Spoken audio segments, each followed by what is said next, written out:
how do we actually generate like higher resolution poverty maps? So we've been talking about poverty rates at the national level.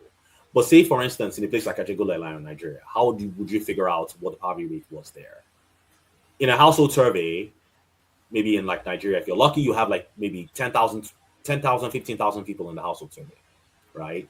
So maybe if you're lucky, one person in Ajegunle was surveyed. So you can't use the household survey to figure out what the poverty rate is in a place like Ajegunle. So how would you then try to do that for places that small? So at the local government area level, for instance, how would you try to figure out what the poverty rate is within specific, given that maybe if you're lucky, you might have like 10, 15 people there.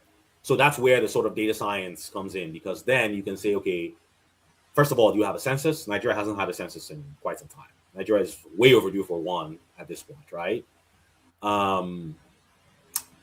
The way to do that, then we use what we call geospatial data. So that's where satellite imagery comes in, and then we create what we call a synthetic census using, so on the one hand, using geospatial data that we can assign to the households, but also using that to also create a synthetic census. So you build a model that relates all these geospatial indicators to the welfare aggregates that we found within the household survey, because we know where all those households